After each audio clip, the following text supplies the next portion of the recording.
Ten, piknik dulu nih kita ya. Pinggir jalan tol.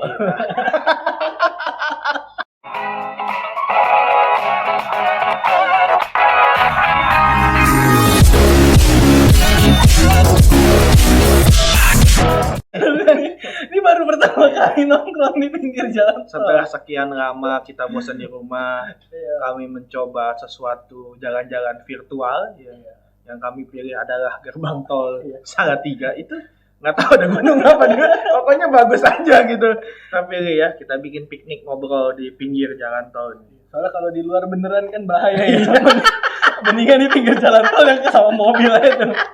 Ini kita kan lagi covid nih Stan, udah lama nggak keluar nih, makanya kita sampai bikin piknik virtual. Iya, konyol banget. Bikin piknik virtual nih biar asik gitu kan, bosan di sini-sini mulu. Nah, tapi gini nih bro, gua mau share sama lu nih ya, kan kita lagi piknik nih santai.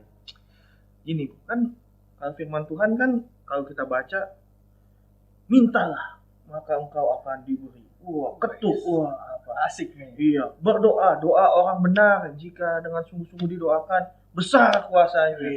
Pertanyaan gue nih kan kita sampai bikin piknik virtual gara-gara covid nih. Ya kan gara-gara covid nih. Iya. Apa nggak ada yang berdoa ya bro? Ada bro, ada. Bukannya pernah ada yang hardik covid? Aduh, sampai harus piknik begini nih. Iya nih kita sampai piknik gini kan. Apa ada yang kurang berdoa gitu kan? Gue berdoa gitu. Gue berdoa biar covid nih cepat selesai gitu kan. Tapi apa jangan-jangan cuman gue yang sendiri berdoa? Gue kayak Nabi Elia kan. Kalau gue sih sekarang lama-lama ya. Awal-awal mungkin gue juga kayak lu bro. Tapi lama-lama gue kayak berdoa untuk ya kalaupun covid ini tetap ada, gue mau coba buat nikmatin bersama dengan Tuhan. Asik. Wis. Kayak piknik di jalan tol. Indah pemandangannya.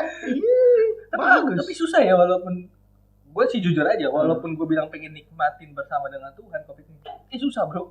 Beneran. Iya dong. Sama aja kan.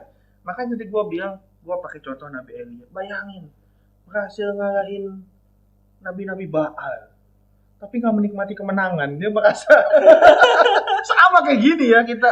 Iya, Berusaha bener. menikmati kehidupan, tapi tidak nikmat juga. Apalagi di pinggir jalan tol. Kita sampai nyari spot yang Ini piknik apa cari mati? tapi ini nggak bisa di dunia nyata nih, makanya kita cari di virtual kayak gini. Jangan gitu. coba-coba ya dulu. Iya. Nah, kembali lagi nih, jadi gimana nih kita melihat pandangan-pandangan tentang berdoa itu? Ini kayaknya jadi satu, khususnya ya pas lagi covid gini ya, kayaknya baru berasa gitu orang kayak, wah gimana nih Tuhan doa saya? Wah masa iya sekian banyak, ada sekian ratus juta orang Kristen, wah kayaknya Bersama-sama Iya, berdoa berdoa, COVID iya. padahal ya. Apalagi kan kalau kita lihat setiap minggu sekarang yang upload ibadah online, yang doa banyak gitu. Masa kita, padahal ya bro kan kalau firman Tuhan bilang kita baca, Tuhan mendengar seru dan doa bangsa Israel. Kayaknya doa sekarang sama jumlah bangsa Israel tahun segitu. Banyak kan yang sekarang. Ini satu dunia hampir ngalamin nih. Iya. Hampir ngalamin. Cuma pertanyaannya jadi menarik nih.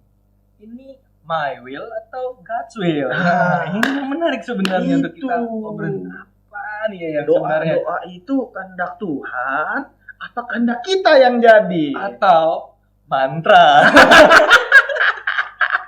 Jangan-jangan kalau gitu doa orang benar bila dengan yakin didoakan sangat besar kuasanya. Jadi doa itu bakal membuat kita dapetin sesuatu atau sebenarnya Tuhan nih. Jangan-jangan kita mantrain doa nih. Doa itu kayak apa mantra Harry Potter ya yang terkenal gitu kan.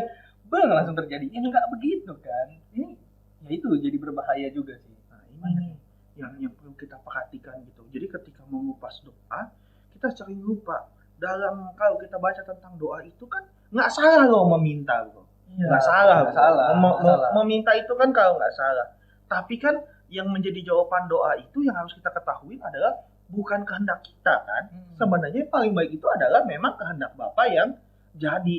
Jadi kan kita suka bilang, wah ini Tuhan sedang menunggu. Wah kita diberikan waktu untuk menunggu. Wah. Terus ada lagi dibilang jawabannya tidak, jawabannya iya gitu. Nah, emang menunggu doa tuh gimana ya? Kata orang jawaban doa ada 3. Iya itu. Enggak, cuma 2. Iya dan tidak. Biar kata tunggu juga jangan-jangan sebenarnya enggak, cuma kita paksain. Atau sebenarnya iya, cuma Tuhan mau lihat kesiapan kita. Sebenarnya betul. Enggak ada kata tunggu. Tunggu itu juga nantinya ujungnya bakal iya atau tidak. Nah, manusia nih suka maksain kehendak biar dapetin apa yang dia mau, atau dia suka entah pesimis atau gimana sehingga jawabannya enggak. Nah, ini jadi problem nih sekarang nih. Iya, kalau di psikologi itu kadang-kadang kalau jawaban yang sesuai itu pakai denial. Wah, ini bukan suara Tuhan. Ini bukan jawaban dari Tuhan loh. Padahal atau ini adalah suara dari Tuhan. Jangan nanti gua hardik lagi kalau nah, ini kan jadi berbahaya, Bro. Akhirnya seolah-olah kalau kita memaksakan kehendak kita yang jadi, khususnya pada saat pandemi Covid ini ya, kesannya kan jadi Tuhan tidak mendengar doa kita. Iya, udah setahun loh di Indonesia. Bener. Udah ulang tahun Covid. Itu bakal jadi pertanyaan besar gitu. Jangan-jangan Tuhan nggak bekerja karena kita udah berdoa habis-habisan gitu. Kita udah berdoa untuk kayak Covid selesai, Covid harusnya pergi gitu. Tapi jangan-jangan Tuhan pengen kirim pesan satu gitu. Justru dengan adanya Covid, seharusnya sejak kita mendapatkan hal ini, kita mulai bergantung penuh kepada Tuhan lewat doa-doa kita, bro. Jadi kayak kehendak kita tuh sebenarnya bergantung penuh sama Tuhan. Jadi ini bro, yang setelah gue merenungkan, gue coba pikirkan gitu. Sebenarnya apa bedanya sih kita sedang sama bangsa Israel yang lagi Tuhan bawa muter-muter 40 tahun loh di padang gurun. Padahal kalau lihat petanya, shortcutnya kan pendek ya. Iya benar, shortcutnya pendek, tapi dibawa muter dulu. Buat apa kan gitu? Kalau Tuhannya ajaib, laut tebal aja tebal lah. Masa iya cuman bawa lewat doang? Bisa aja dibuat ngilang cep. Ngilang cep gitu. 5 menit gitu kan. Kenapa mesti 40 tahun? Banyak yang mati, banyak kejadian yang kacau kan. Musa sendiri tuh nggak masuk tanah perjanjian. Cuma dikasih ngintip dari jauh. Ngintip kan. Udah selesai. Itu gimana Bu? Apakah mereka kurang berdoa? Enggak juga. Cuma lewat padang gurun itu kita melihat ternyata ada satu proses yang Tuhan pengen bentuk dari bangsa Israel. Gitu. Jangan-jangan sama nih kayak Covid. Nah, kita baru 1 tahun untuk Indonesia ya. Kurang lebih 1 tahun gitu. Cuma kita udah ngeluh. Nanti kalau kita udah kayak bangsa Israel gitu, 40 tahun lewat sedetik, baru kita boleh protes. Tuhan, masa kita lebih kejam daripada bangsa Israel? Gak adil. Baru kita boleh protes. Ini baru sebagai mau protes terus kita Israel aja 40 tahun lu baru 1 tahun udah protes. Nah, ini nih. Iya. Keren juga ya. Padahal kalau bangsa Israel malah dalam in condition yang buat gue lebih unik karena apa? Udah lebih jelas dijanjiin lu, engkau akan masuk ke tanah yang berlimpah susu dan madunya. Mungkin kalau gue berusaha merenung nih ya, gue mandang, gue jadi seorang anak, bapak gue ngomong, kita tuh akan masuk ke tanah perjanjian. Sampai bapak gue mati, kita gak masuk-masuk. Kita masih di gurun muter-muter. Mana nih? Bapak gue kena hoax. Sama mungkinnya kayak kita posisinya sekarang. Tuhan pasti menolong. Setahun Covid ulang tahun. Sampai Covid ulang tahun. Kita, gimana nih gitu? Dari semangat, kita akan kembali beribadah segera. Sampai sekarang kayaknya pasrah. Udah online terus ya. Tapi itu yang buat kita jadi kayak sebenarnya harusnya menikmati Tuhan dalam setiap perjalanan. Kalau memang sulit, tapi di dalam kesulitan itu jujur ya, gue walaupun sulit kuliah jadi kayak susah tuh online konsennya apa lagi, tapi gue jadi menikmati penyertaan Tuhan itu bener-bener banyak, bener-bener kalau misalnya mau dibilang itu bener-bener jadi kayak nikmatin Tuhan itu bener-bener lebih full gitu, lebih dapet dibandingkan kalau hari-hari biasa. Mungkin gue lebih bakal bergantung pada dunia teknologi, terus perpustakaan dan lain-lain. Kalau sekarang kan susah nih mau akses buku ke perpustakaan kan. Betul. Jadi gue melihat bahwa ada pertolongan Tuhan lewat mana? Lewat teman-teman gue tuh yang sharing-sharing buku, ada yang scanning buku di perpustakaan. Gue jadi kayak ngeliat, Tuhan bekerja lewat teman-teman gue dan panggilan gue buat jadi hamba Tuhan itu. Ada Tuhan yang support gitu. Itu dalam banget sih kalau misalnya gue renungin. Nah ini makanya sebenarnya tuh dalam segala hal kita kan harus melihat bagaimana Tuhan bekerja, itu mungkin yang kita miss. Karena paling gampang cuman ngafalin lagu. Kalau nyanyi, waktu Tuhan pasti yang terbaik. Kalau nyanyi itu merem, angkat tangan. Pas lihat gini, waktu Tuhan. Anda belum aja pas nyanyi itu lagi putus sama pacar Anda. Oh itu sakit. Itu rasanya pasti ya apa waktu Tuhan ngomong soal waduh, kalau kita lagi dalam keadaan susah itu bro. Untuk ngomong aja waktu Tuhan pasti yang terbaik, jalan Tuhan itu pasti yang terbaik.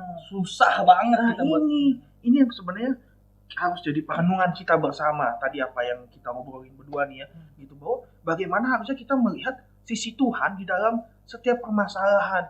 Tentang doa, tentang apa, kita harus lihat, kita harus percaya tetap Tuhan mendengar doa kita dan akan menjawab doa kita. Cuma kadang-kadang kita belum bisa menikmati proses, satu. Kedua, kita mau jawabannya sesuai dengan kehendak kita. Ya, gue pikir juga mungkin ya, ada banyak dari kita tuh yang salah berdoa. Salah berdoanya gimana nih? Mereka waktu berdoa, mereka bilang, Tuhan tunjukkan kehendak-Mu padaku. Gitu kan. Mungkin agak lebih tepatnya gitu. Seharusnya mereka nggak ngomong begitu. Tapi, Tuhan, apa kehendak-Mu bagi dunia ini? Dan di mana posisiku untuk terlibat di dalamnya? Oh, itu lebih dalam.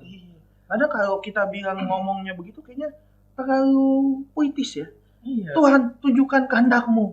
Tapi pas Tuhan tunjukkan, enggak. Masa kehendaknya begitu Tuhan? Iya. Ini mungkin buat orang lain, bukan buat saya. Kita deny enggak. Itu karena gini loh. Dari sebelum COVID kita sering lihat. Kadang-kadang agak miris ya melihatnya gini.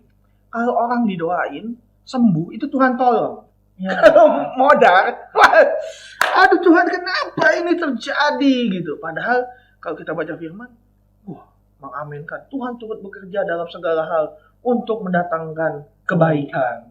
Ya berarti kan jawaban Tuhan apapun itu mendatangkan kebaikan bagi kita loh. Baik iya ataupun tidak. Yes. Gitu kan. Itu yang penting. Itu yang paling baik. Iya.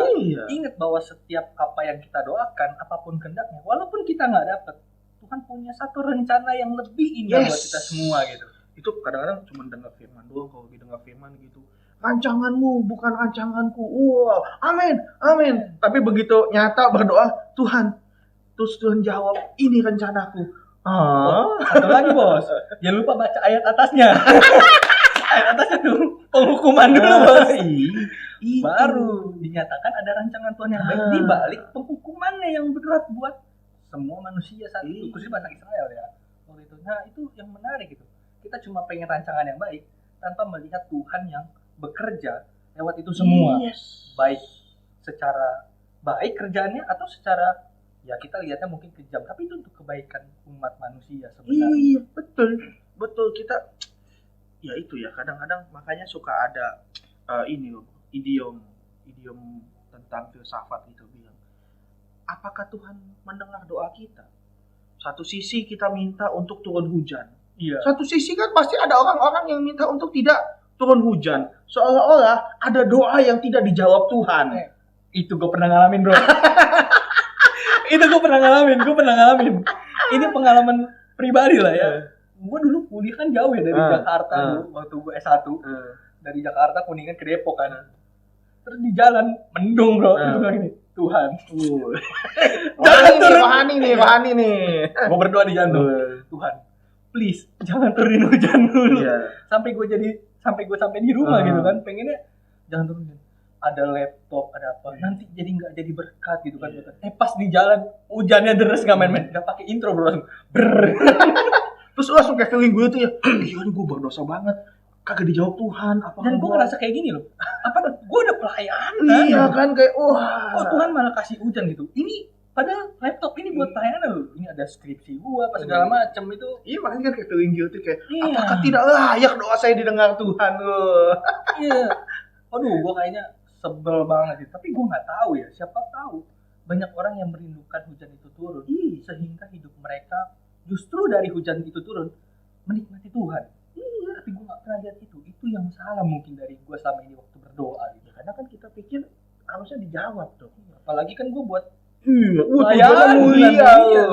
Skripsi kalau tulis nama gue ada tuh di Google, ada nama gue tuh skripsi S1 masih ada kok. Di Google masih ada. Itu ya, jadi kesannya gitu. Padahal kita harusnya melihat jawaban Tuhan itu paling baik gitu. Iya. Jawaban Tuhan itu paling baik. Kita siapa sih yang berdoa mengharapkan pandemi? Iya. Nggak ada kan gitu, nggak ada. Pasti mengharapkan ini, tapi ya itu kadang-kadang kita terjebak dalam pasti doa kita itu adalah yang terbaik. Betul. Doa kita itu yang terbaik, padahal bukan. Meminta itu nggak salah. Doa kita itu kan meminta, tapi yang terbaik itu datang daripada Tuhan. Iya, makanya kalau sekarang kalau gue lagi berdoa pasti lu bakal sering denger gini. Ya, menyerahkan semuanya ke dalam tangan Tuhan. Biar itu terjadi sesuai dengan kehendak Tuhan. Iya dong. Itu yang sebenarnya paling bisa kita lakukan untuk saat ini. Gitu. Jadi firman Tuhan itu nggak mungkin saling bertabrakan. Hidup itu baik, meninggal juga itu baik semua. Makanya Rasul Paulus bisa ngomong, hidup untuk Kristus, mati adalah keuntungan. Lalu di firman Tuhan ada lagi bilang berharga kematian orang yang dikasihinya. Ya emang hidup dan matinya itu juga, tapi seolah-olah kalau mati itu gagal. Hamba Tuhan doain terus mati. Jangan didoain lagi, bahaya sama hamba Tuhan itu. Wah itu bukannya sembuh malah mati. Hati-hati sama yang itu. Ada lu bro begitu. Waduh, hati-hati tuh, jangan didoain sama yang hamba Tuhan yang itu katanya. Nanti lewat. Wah kalau yang ini sembuh gitu. Seakan-akan hidup dan mati ada di tangan doa. Ataupun tangan yang doain itu ya. Iya. Kasihan loh. Itu. Padahal kita harus melihat bahwa semuanya itu harus berjalannya dengan baik karena penyertaan Tuhan itu yang terbaik. Iya, gitu betul. kan. Betul banget. Ini nih bro, sama nih. Jadi ketika kita piknik virtual ini bukan tandanya kita sedang tidak bersyukur. Bukan. Justru kita lagi menikmati momen-momen di mana kita berjalan bersama dengan Tuhan. Yes. Di tengah-tengah mungkin tugas banyak. Betul. UTS. UAS. Pusing nih pokoknya. Pepar. Semua banyak. Tesis. Kita lagi buat tesis aja. Buku ke perpustakaan susah dibatasin. Iya. Baca buku online mata udah mulai perih kan. Tolong. Sekalinya baca buku bahasa Inggris, nggak ngerti Inggris. Bahasanya berat. Udah mumet gitu. Tapi justru di tengah-tengah momen itu kita bakal menikmati Tuhan lebih dalam lagi. Soalnya apa yang buat kita bisa mengerti dan mengenal Tuhan lebih jauh? Kalau bukan Tuhan sendiri yang buka pintu itu untuk kita. Yes, betul. Jadi dari apa yang kita obrolin di tengah piknik santai kita hari ini adalah tentang bagaimana kita mau mengajak yang nonton nih gitu untuk merenungkan tentang doa ini. Iya. Jadi orientasinya doa ini jangan ke diri kita. Yes. Ataupun alasan rohani kita. Bukan ke itu, tapi bagaimana kita bergantung kepada keputusan Tuhan. Yes, itu yang penting. Jadi diingatkan kita mau merefresh teman-teman yang nonton gitu bahwa doa itu adalah ingat bukan kehendak kita tapi kehendak Tuhan yang jadi. Kita meminta sekali lagi nggak salah. Betul. Tapi serahkan semua jawaban yang terbaik dari Tuhan. Selalu refresh pencet F5. Itu aja masih suka error. Gitu. Tapi kalau di refresh sama Tuhan udah pasti fresh yang paling mantap gitu. Jadi tinggal bagaimana kita menikmati keadaan saat-saat ini. Iya. Buktinya dalam saat-saat seperti ini tetap masih ada sisi-sisi yang luar biasa di dalam kehidupan kita. Bisa kita lebih dekat dengan keluarga, dekat juga dengan Tuhan, dok. Ini banyak. Iya. Kalau selama ini Anda yang kerja 24 jam itu kurang, sekarang Anda tanggal merah semua. Kalau kemarin Anda mencari kapan tanggal merah, ini tanggal merah semua karena di rumah. Iya, di rumah terus. Di rumah. Yang tadinya, aku susah gemuk, walah, sekarang offside kemana-mana. Celana sudah tidak muat. Diskon GoFood dan Gojek bertebaran. Ngemil terus. Lihat, kita suka tidak melihat satu sisi yang baik. Betul. Kita selalu melihat kehendak kita yang jadi, dan itu kayaknya egois. Betul. Egois banget ya. Dan satu lagi buat teman-teman yang di rumah, kita nongkrong di tol bukan cari makan. bukan. Karena kita tidak bisa menikmatinya di tengah-tengah kenyataan yang ada. Karena memang juga tidak boleh. Iya. Makanya kita coba menikmati dengan cara virtual. Ternyata nongkrong di tol oke juga ya, view-nya mantap loh. Kalian nabrak seru juga nih. Makanya ini kan nggak bisa. Kita berusaha menikmati ya kan bro. Dengan cara yang lucu-lucu aja. Iya. Kalau nggak bisa ke luar negeri, nggak bisa kita aja nggak bisa ke Salatiga nih, tapi seenggaknya gerbang tolnya nyampe lah hari ini gitu kan. Dan view-nya bagus nih. Wah, di jalan tol berhenti begini, Iya, bener. disamber Dari belakang mah nggak berasa nih kalian ini. Nah, ini kita berusaha untuk menikmati dan bukan tandanya kita berhenti berdoa untuk COVID-19 ini. Kita tetap berdoa, pandemi ini cepat berlalu, kita tetap berdoa, kita bisa kembali beribadah secara on spot lagi, tetap berdoa dalam segala hal. Tapi tetap yang paling penting adalah serahkan segala sesuatunya itu ke dalam tangan Tuhan. Karena jawaban dari Tuhan pasti yang terbaik. Oke nih bro, kayaknya makin siang panas nih cuaca ya. Kayaknya udah ini ada mobil yang lewat nih di belakang. Bang gitu kan. Kalau kesorean gelap, taunya belum ada lampu. Kita udahan dulu ya. Oke, nih kita mau minggir lagi ke jalan yang aman. Oke, kita tetap nonton berisik karena berteologi itu asik dan tetap bikin dunia semakin Berisik pastinya. karena berteologi itu asik. Oke, sampai jumpa. God bless. Dadah.